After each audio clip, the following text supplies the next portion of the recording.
ಆತ್ಮೀಯ ಕನ್ನಡಾಭಿಮಾನಿಗಳೇ, ಈ ದಿನ ಕೆಲವು ರಾಶಿಗಳ ಜೀವನದಲ್ಲಿ ದೊಡ್ಡ ಬದಲಾವಣೆ ಎನ್ನುವಂಥದ್ದುಂಟಾಗ್ತದೆ. ಅದು ನಿಮ್ಮ ರಾಶಿಯಲ್ಲ, ಬೇರೆಯವರ ರಾಶಿಯಲ್ಲ ಅನ್ನುವಂಥದ್ದನ್ನು ತಿಳಿಯಲು ಕೊನೆಯವರೆಗೂ ನೋಡಿ. ಮೇಷರಾಶಿಯವರೇ, ಈ ದಿನ ನಿಮಗೆ ಧೈರ್ಯ ಹೆಚ್ಚಾಗ್ಬಿಡ್ತದೆ.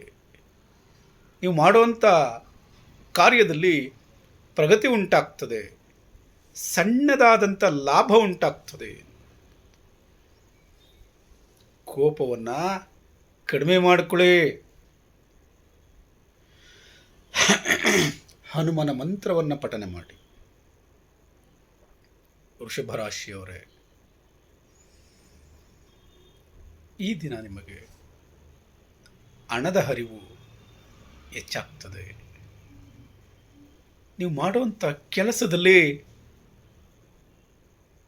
ಸುಲಭದ ಮಾರ್ಗಗಳು ಕಂಡು ಬರ್ತವೆ ಎನ್ನುವಂಥದ್ದು. ಈ ದಿನ ನಿಮಗೆ ಲಾಭವನ್ನು ತರುವಂಥ ದಿನವಾಗಿರುತ್ತದೆ. ಅದೇ ರೀತಿ ಖರ್ಚು ಹೆಚ್ಚಾಗುವ ಸಾಧ್ಯತೆಗಳಿರ್ತದೆ. ಖರ್ಚಿನ ಬಗ್ಗೆ ಜಾಗ್ರತೆ ವಹಿಸಿ. ಖರ್ಚನ್ನು ಕಡಿಮೆ ಮಾಡುವಂಥದ್ದು ಲಾಭದ ಒಂದು ಮಾರ್ಗವೇ ಎಂದು ತಿಳ್ಕೊಳ್ಳಬೇಕು ನೀವು.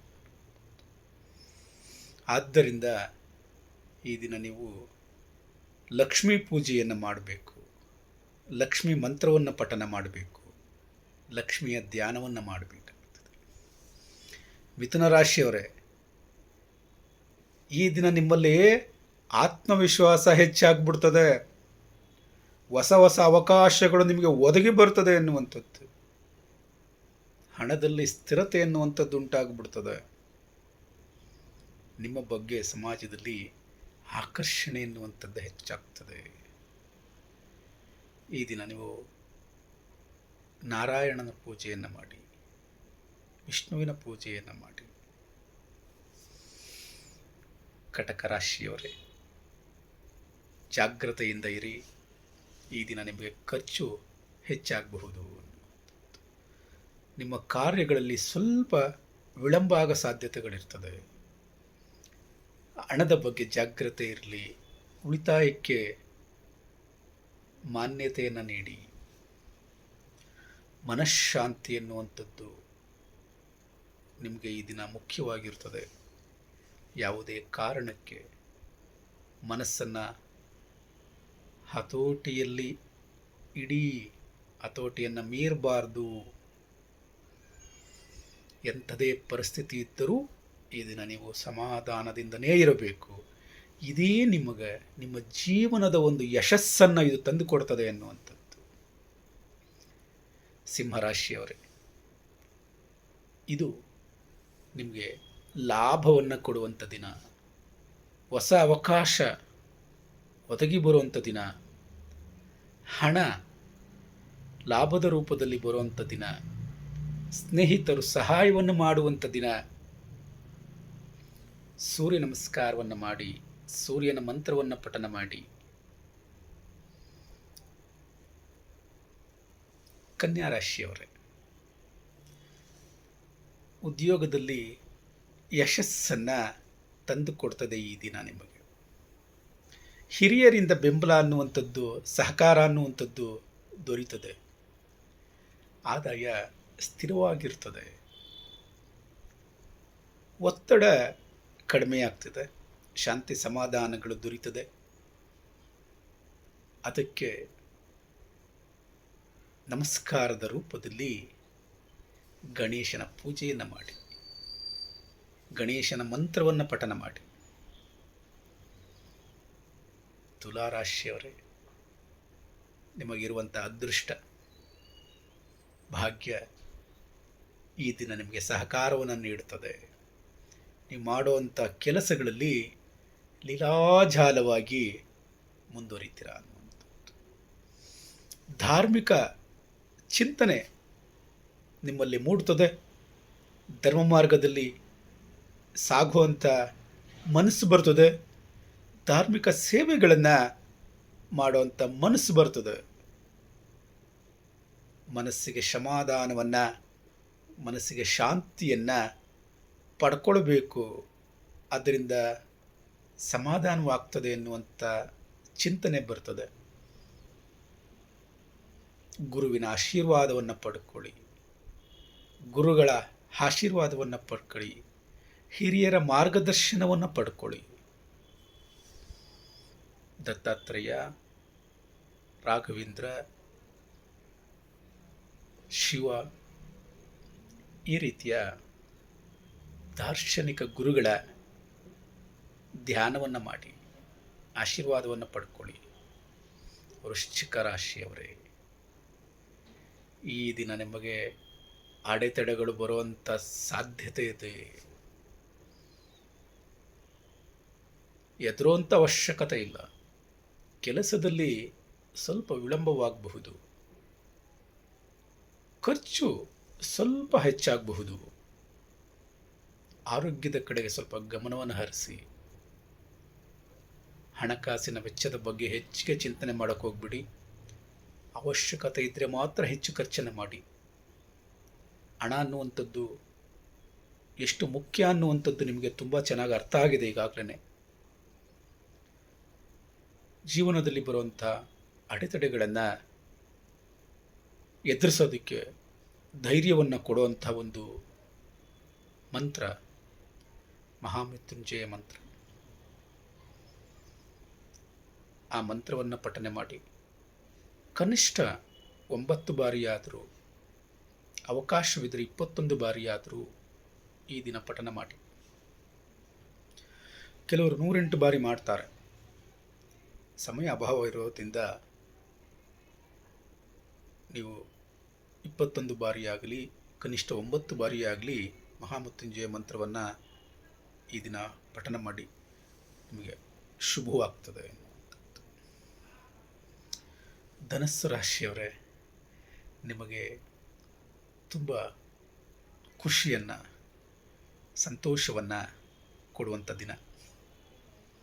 ಜೀವನ ಸಂಗಾತಿಯ ಆತ್ಮೀಯತೆ ಹೆಚ್ಚಾಗ್ತದೆ. ನಿಮ್ಮ ವ್ಯವಹಾರಗಳಲ್ಲಿ ಲಾಭ ಉಂಟಾಗ್ತದೆ. ಪಾರ್ಟ್ನರ್ಶಿಪ್ ಬಿಸ್ನೆಸ್ ಏನಾದರೂ ಮಾಡ್ತಾ ಇದ್ದರೆ ಅದರಲ್ಲಿ ಈ ದಿನ ಉತ್ತಮ ಫಲಗಳನ್ನು ಕಾಣುವಂಥ ದಿನವಾಗಿರ್ತದೆ. ನಿಮ್ಮ ಮತ್ತು ಸಮಾಜದ ನಡುವೆ ಇರುವಂಥ ಸಂಬಂಧಗಳು, ಬಾಂಧವ್ಯಗಳು ವೃದ್ಧಿಯಾಗ್ತದೆ. ಎಲ್ಲರೂ ನಿಮಗೆ ಗೌರವವನ್ನು ಕೊಡುವಂಥ ಅವಕಾಶಗಳು ಒದಗಿ ಬರ್ತದೆ ಎನ್ನುವಂಥದ್ದನ್ನು ನಾವು ತಿಳ್ಕೊಂಡಿರಬೇಕು. ಲಕ್ಷ್ಮೀ ನಾರಾಯಣರ ಧ್ಯಾನವನ್ನು ಮಾಡಿ, ಇಲ್ಲ ಪೂಜೆಯನ್ನು ಮಾಡಿ, ನಿಮಗೆ ಎಲ್ಲವೂ ಶುಭವಾಗ್ತದೆ. ಧರ್ಮ ಮಾರ್ಗ ನಿಮಗೆ ಎಲ್ಲವನ್ನ ಕೈ ಹಿಡಿತದೆ ಎನ್ನುವಂಥದ್ದನ್ನು ಮರಿಬೇಡಿ. ಮಕರ ರಾಶಿಯವರೇ, ನಿಮ್ಮ ಕಷ್ಟ ಕಡಿಮೆ ಆಗುವಂಥ ಅವಕಾಶಗಳು ಇವತ್ತು ಬರಬಹುದು. ಶತ್ರುಗಳು ಮುಖವನ್ನು ಹಿಂದೆ ತಿರುಗಿಸುವಂತಹ ಒಂದು ಅವಕಾಶ ಒದಗಿ ಬರಬಹುದು. ತಮ್ಮ ಶತ್ರುತ್ವವನ್ನು ಕಡಿಮೆ ಮಾಡಿಕೊಳ್ಳುವಂಥ ಸಾಧ್ಯತೆ ಇದೆ. ನೀವು ಮಾಡುವಂಥ ಕಾರ್ಯದಲ್ಲಿ ಸಕ್ಸಸ್ ಆಗುವಂಥ ಅವಕಾಶಗಳು ಎಲ್ಲ ಕಾಣ್ತಾ ಇದೆ. ನಿಮಗೇನಾದರೂ ಸಾಲ ಇದ್ದರೆ ಅದನ್ನು ಕಡಿಮೆ ಮಾಡಿಕೊಳ್ಳುವಂಥ ಅವಕಾಶಗಳು ಒದಗಿ ಬರಬಹುದು. ಆರೋಗ್ಯದಲ್ಲಿ ಸ್ವಲ್ಪ ಸುಧಾರಣೆ ಆಗ್ತದೆ. ಹನುಮನ ಮಂತ್ರವನ್ನು ಪಠನ ಮಾಡಿ. ಯಾವುದೇ ಕಾರಣಕ್ಕೆ ಕಾರ್ಯದಿಂದ ಇನ್ನು ಹೆಜ್ಜೆ ಹಿಂದೆ ಇಡಬೇಡಿ. ಕಾರ್ಯ ಮುಗಿಸುವವರೆಗೆ ನೀವು ನಾನು ಮುಂದುವರಿತೇನೆ ಅನ್ನುವಂತಹ ದೃಢ ನಿರ್ಧಾರವನ್ನು ಇವತ್ತು ನೀವು ತೆಗೆದುಕೊಳ್ಳಲೇಬೇಕು. ಅದೊಂದು ಕಂಡೀಷನನ್ನು ಹೇಳ್ತಾ ಇದ್ದೇನೆ. ನಿಮಗೆ ಕಾರ್ಯದಲ್ಲಿ ಜಯ, ಶತ್ರುಗಳ ಮೇಲೆ ಜಯ, ಸಾಲದ ಮೇಲೆ ಜಯ, ಆರೋಗ್ಯದಲ್ಲಿ ಜಯ, ಇಂತಹ ದೃಢ ನಿರ್ಧಾರವನ್ನು ತೆಗೆದುಕೊಳ್ಳಬೇಕು. ಇವತ್ತು ನಿಮ್ಮ ನಿರ್ಧಾರವೇ ನಿಮ್ಮ ಯಶಸ್ಸು ಅನ್ನುವಂಥದ್ದನ್ನು ತಿಳ್ಕೊಂಡಿರಿ. ಅದಕ್ಕೆ ಬಲವನ್ನು ಕೊಡೋದಕ್ಕೆ ಈ ದಿನ ಹನುಮಂತನ ಮಂತ್ರವನ್ನು ಪಠನೆ ಮಾಡಿ. ಹನುಮಂತನ ಹತ್ತಿರ ಹೋಗ್ಬೇಕಂತ ಇಲ್ಲ, ನಿಮ್ಮ ಹತ್ರನೇ ಇರ್ತಾನೆ ಹನುಮಂತ. ಅದಕ್ಕೆ ನಾನು ಮಂತ್ರವನ್ನು ಪಠನೆ ಮಾಡಿ ಅಂತ ಹೇಳುವಂಥದ್ದು. ಕುಂಭರಾಶಿಯವರೇ, ಏನಿದೆ ನಿಮ್ಗೆ ಇವತ್ತು? ಹೊಸ ಹೊಸ ಐಡಿಯಾಗಳು ನಿಮಗೆ ಬರ್ತಾ ಇದೆ, ಹೊಸ ಹೊಸ ಅವಕಾಶಗಳು ಬರ್ತಾ ಇದೆ, ಲಾಭ ಬರುವಂಥ ಅವಕಾಶಗಳು ಸಹ ಬರ್ತಾ ಇದೆ. ಪ್ರೀತಿ ವಿಶ್ವಾಸಗಳು ಹೆಚ್ಚಾಗ್ತಾ ಇದೆ. ಎಲ್ಲವೂ ನಿಮಗೆ ಕನಸಿನಲ್ಲಿ ಕಂಡ ಹಾಗೆ. ಮೇಲೇಳಿ ಹೊರಡಿ, ಎಲ್ಲ ಅವಕಾಶಗಳನ್ನು ಬಾಚಿಕೊಳ್ಳಿ, ಅವಕಾಶಗಳನ್ನು ಬಳಸ್ಕೊಳ್ಳಿ, ಲಾಭವನ್ನು ಕಂಡುಕೊಳ್ಳಿ. ಇಂದಿನ ನಿಮ್ಮ ಪ್ರಯತ್ನ ನಾಳಿನ ನಿಮ್ಮ ಸಾಮ್ರಾಜ್ಯ. ಈ ದಿನವನ್ನು ನೀವು ಹೇಗೆ ಬಳಸ್ಕೊಳ್ತೀರೋ ಅದರ ಮೇಲೆ ನಿಮ್ಮ ಮುಂದಿನ ಘನತೆ ಎನ್ನುವಂಥದ್ದು ಹೆಚ್ಚಾಗ್ತದೆ. ನಿಮಗೆ ಶಕ್ತಿ ಕೊಡೋದಕ್ಕೋಸ್ಕರ ದುರ್ಗಾದೇವಿಯ ಪೂಜೆಯನ್ನು ಮಾಡಿ, ದುರ್ಗಾದೇವಿಯ ಮಂತ್ರವನ್ನು ಪಠನ ಮಾಡಿ. ಓಂ ದುಂ ದುರ್ಗೈ ನಮಃ ಅಷ್ಟು ಹೇಳಿದ್ರೆ ಸಾಕು, ದುರ್ಗೆ ಒಲಿದು ಬಿಡ್ತಾಳೆ. ನಿಮ್ಮನ್ನು ಕಂಡ್ರೆ ದುರ್ಗೆಗೆ ಭಾರಿ ಪ್ರೀತಿ ಇದೆ. ಈ ದಿನ ದುರ್ಗಾದೇವತೆಯ ಆರಾಧನೆಯನ್ನು ಮಾಡಿ, ಮಂತ್ರವನ್ನು ಜಪಿಸಿ, ಪೂಜೆಯನ್ನಾದರೂ ಮಾಡಿ. ನಿಮ್ಮ ಮನಸ್ಸಿಗೆ ಯಾವುದು ಸರಿ ಅನಿಸುತ್ತೋ ಅದನ್ನು ಮಾಡಿ, ಪರವಾಗಿಲ್ಲ. ಇನ್ನು ಮೀನರಾಶಿಯವರೇ, ಕುಟುಂಬದಲ್ಲಿ ಸಂತೋಷ ಅನ್ನುವಂಥದ್ದು ಹೆಚ್ಚಾಗ್ತಾ ಇದೆ. ಇವತ್ತು ಮನೆಗೆ ಸಂಬಂಧಿಸಿದಂತೆ, ಕುಟುಂಬಕ್ಕೆ ಸಂಬಂಧಿಸಿದಂತೆ ಏನಾದರೂ ಒಂಚೂರು ಲಾಭವನ್ನು ಗುರುತಿಸುವಂಥ ಸಂದರ್ಭ ಒದಗಿ ಬರ್ತದೆ.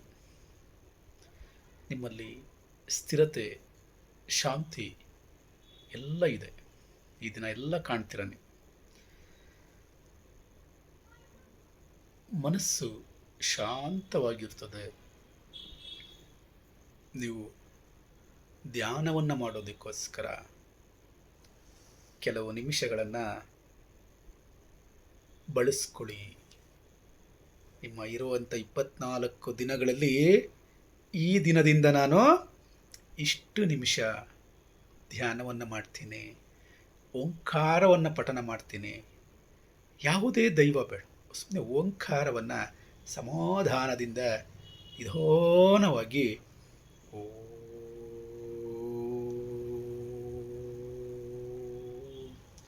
ಎಷ್ಟು ದೀರ್ಘವಾಗಿ ಆಗ್ತದೋ ನಿಮ್ಮ ಶಕ್ತ್ಯಾನುಸಾರ. ಆದರೆ ಒತ್ತಾಯವಾಗಿ ದೀರ್ಘ ಮಾಡಬಾರ್ದು. ಎಷ್ಟು ಸಾಧ್ಯ ಇದೆಯೋ ಅಷ್ಟು ದೀರ್ಘವಾಗಿ ನೀವು ಓಂಕಾರವನ್ನು ಪಠನ ಮಾಡಿ. ನಿಮ್ಮ ದೈಹಿಕ ಸಾಮರ್ಥ್ಯ, ಮಾನಸಿಕ ಸಾಮರ್ಥ್ಯ ಎಲ್ಲ ಅಭಿವೃದ್ಧಿ ಆಗ್ತದೆ. ನೀವು ಯಾವತ್ತೂ ಶಾಂತಿಯಿಂದ ಬದುಕೋದಕ್ಕೆ ಇಚ್ಛೆಯನ್ನು ಪಡುವಂಥವರು, ಕುಟುಂಬ ಪ್ರೇಮಿಗಳು, ಮನೆಯಲ್ಲಿರೋರಿಗೆಲ್ಲರ ಶ್ರೇಯಸ್ಸನ್ನು ಬಯಸ್ತೀರ. ಅದಕ್ಕೋಸ್ಕರ ನಿಮಗೆ ಈ ದಿನ ಓಂಕಾರವನ್ನು ಧ್ಯಾನ ಮಾಡಿ ಅಂತ ಹೇಳಿದ್ದಂಥದ್ದು. ಓಕೆ, ಎಲ್ಲರಿಗೆ ಧನ್ಯವಾದಗಳು. ಈ ಒಂದು ವಿಷಯ ನಿಮಗೆ ಎಷ್ಟು ಇಷ್ಟವಾಗಿದೆ ಎನ್ನುವಂಥದ್ದನ್ನು ನೋಡಿ. ಇಷ್ಟವಾದರೆ ಲೈಕ್ ಮಾಡಿ. ನಿಮ್ಮ ರಾಶಿ ಯಾವುದು ಅಂತ ಕಾಮೆಂಟ್ ಮಾಡಿ. ನಿಮಗೆ ಯಾವ ವಿಚಾರದ ಬಗ್ಗೆ ಬೇಕಾಗಿದೆ ಅದ್ರ ಬಗ್ಗೆ ಕಾಮೆಂಟಲ್ಲಿ ತಿಳಿಸಿ. ಅದ್ರ ಬಗ್ಗೆ ನಾನು ತಿಳಿಸ್ಕೊಡ್ತೇನೆ.